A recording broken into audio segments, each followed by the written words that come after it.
There was enough of you last week interested in our new system of no longer doing raised beds, but continuing to build on our wood chip mounds. So I figured this week I would give you an update on what we have going on, because we have to amend the soil. We have to bring in a bunch of mulch and other stuff so that the plants can grow in the wood chips, because they won't do well in wood chips alone. And we put up a fence. We did a lot. I'll show you as I go along today. And if you missed our last video on why I'm no longer doing raised beds and switching to mounds, go ahead and see that video. There's a lot that I talk about. And in case you're new here, there's a reason why I'm no longer doing raised beds and I'm switching to wood chip mounds. That video I posted last week. I'll make sure to add a card at the end of this and check it out. Well, here's our new fence and our temporary gate set up. Luckily this gate was just here on the property. I had it sitting in the woods somewhere for quite some time, but I never had to use it. Plus it's not in the best condition. Temporarily it's here until I get something that I can manufacture myself to put in this spot. I had to get this fence up. This fence covering the entire garden space. My dogs were getting into the mounds and digging into the mounds and running on them and playing in them. And the chickens, especially last year, would keep coming into my compost pile. And last year I lost tons of watermelon and cantaloupe. My dog doesn't recognize that the fence is here, and I'm seeing her run, trying to find a way out. Let's see. This is brand new. It's brand new. I just put the fence up. Come on, girl. My big dogs were barking at something at the gate. But like I was saying, one of the biggest reasons why I put up this gate isn't even just for the dogs. It's because I needed to keep the chickens out, because the chickens ate too many mangoes and melons and all the stuff that I had over there. They dig up everything. It was terrible. This year, because we're going in such a bigger scale, I want to make sure that what I'm doing isn't going to be destroyed by the chickens. And as I told you in the last video, this soil here is very small amount of topsoil with bedrock, mixed in limestone bedrock. Occasionally I could find a place to put in a T-post or something. Digging is almost impossible.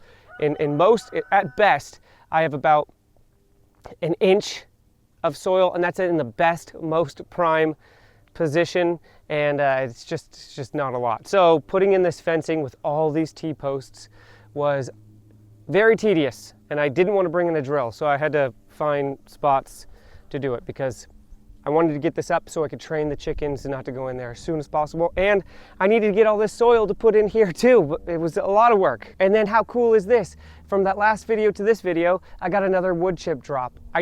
It was hard, same company, it was hard getting the wood chip drops from the company last time to bring them here. They're the best company I've had to be able to bring them, drop them off for free. Super grateful for them. They're somewhat close to us.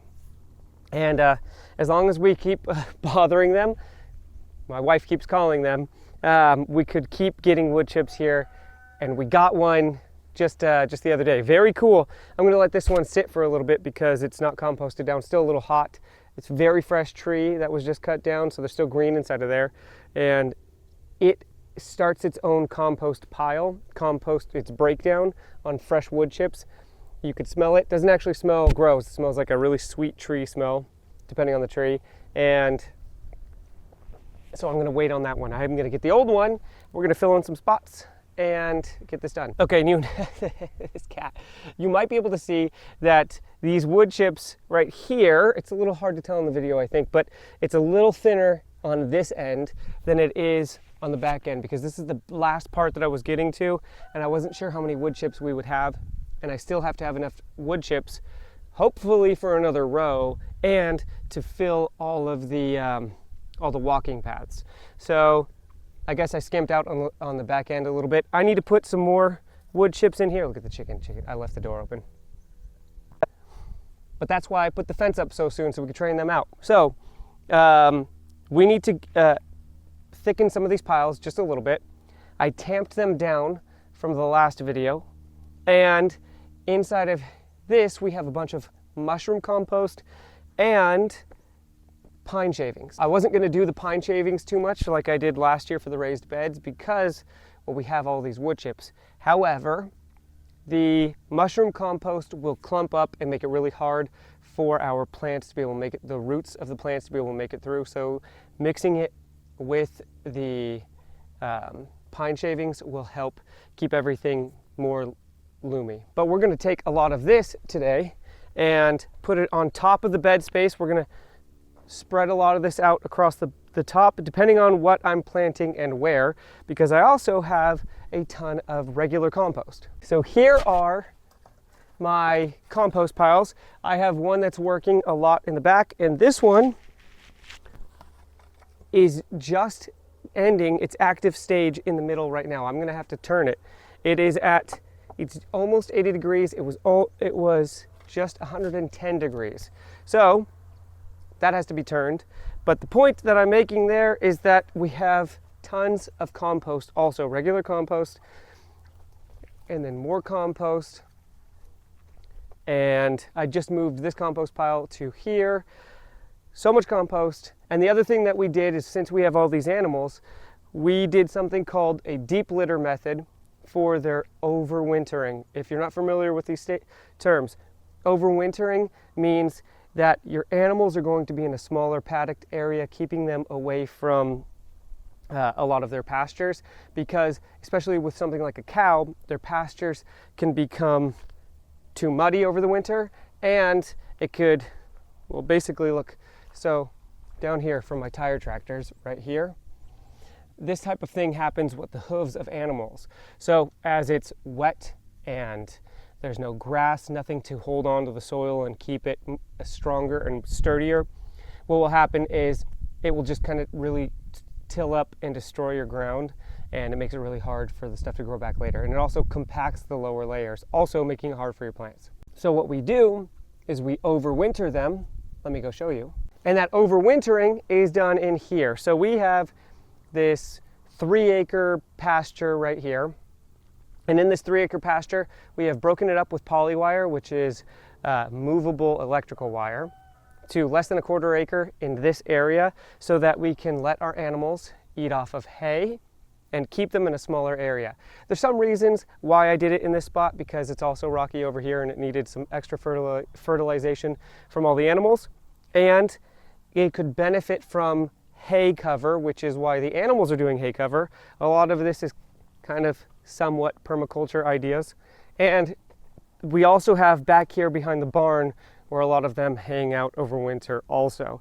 And you could see definitely down here, this is from the trampling of cow hooves, just one. We only have one cow. This is from the trampling of cow hooves. And if this was many cow, many animals for a prolonged period of time where it gets wet, this is what the ground would look like in the pastures, and it makes it really hard to deal with. So we keep them off of that. And inside of the barn, we do a deep litter of hay. So as the hay goes in, they do their business on top of the hay. We bring in more hay. That covers the bad hay. And what happens is the hay over time mulches down on an underneath layer. So we're getting compost and mulch from our animals over the winter time. So we're going to take that out and bring that into here. All that to say, we have a lot of compost and fertilizer and stuff for these rows, but we just wanted to get this first part ready with this mushroom compost. And then the thing that we're going to be finishing with today is planting strawberries on this side of the bed. Things are going to grow here. Strawberries are going to be growing closer to the bottom down here, because I'm hoping, here's my theory, is that the strawberries are going to help stop the crabgrass from growing up the mound. I've seen, and people do use strawberries to stop crabgrass from growing into their gardens. I have crabgrass in here right now, so instead of stopping the crabgrass from growing in, because it grows sideways, I'm going to put the strawberries on the edges. That's the theory. Let's see how it works out this year. And can we take a moment just to appreciate what this garden looks like right now? Because I'm hoping that in 2 months, 3 months, it's going to look way different.